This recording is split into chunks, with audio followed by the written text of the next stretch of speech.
The Southern African Development Community and members of the diplomatic corps in Harare waded into the subject of sanctions. Sharon Munjenjema has more. In a statement released today, SADC says sanctions against Zimbabwe should go as they also affect the entire SADC region. Palestine also joined Zimbabwe in the call against sanctions.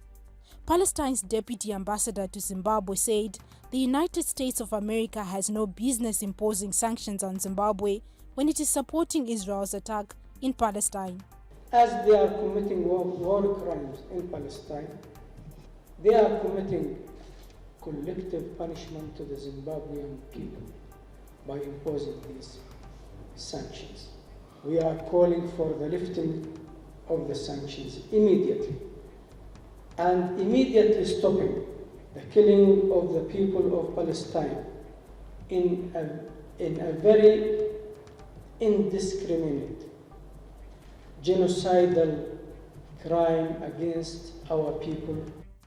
Cuba, which has been under sanctions for over 60 years imposed by the West, says uniting against those who imposed the embargoes will send a strong message.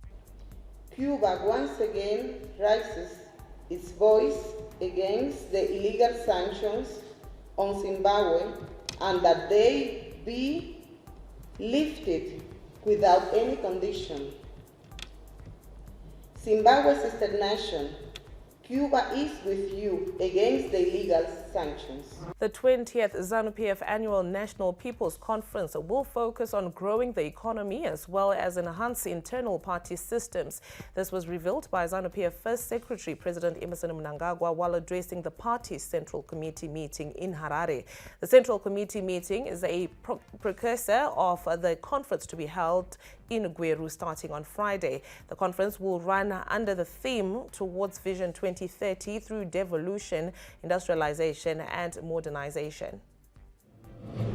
It is urgent and important for us to sharpen strategies to modernize our administrative and mobilization systems.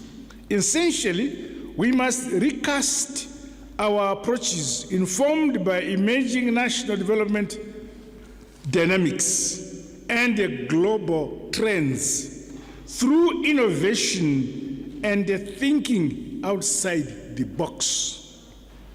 Society is fast changing. It is urbanizing and becoming more ICT driven. You'll find that information now reaches the most remote areas of the country because of ICT, our cell phones and other communications. The 2023 to 24 summer cropping season is expected to be lean with limited rainfall. Authorities are, however, not panicking yet, proffering a number of mitigatory measures. For cattle farmers, government is suggesting fodder production to be increased locally and to cut on import as well as plug pasture shortage gaps. The cost of livestock is estimated to constitute about 70% of a farmer's total expenses. A ton of fodder costs an average price of $450 United States in Zimbabwe. One dairy cow consumes 15 to 20 kgs of chopped forage per day. The cost is higher if a farmer has more cattle. With the weatherman predicting a lean 2023 to 24 rain season, farmers are bracing for an increase in the price of livestock feed. Una Makoni, a dairy farmer in Norton, is looking at producing her own feed, which she believes might potentially help lower costs. The feed that I've been using has been helping me, yes, but the cost has also been killing me. So maybe this intervention where we have pastures will bring down our feed costs. Star all-rounder Skandaraza smashed a boundary on the last ball of the innings to give Zimbabwe a 5-wicket victory over Namibia at Wanderers Cricket Ground in Windhoek to level the T20 International Series at 1-1 for the second match. Chevron's captain Craig Irvin won the toss and elected to field first.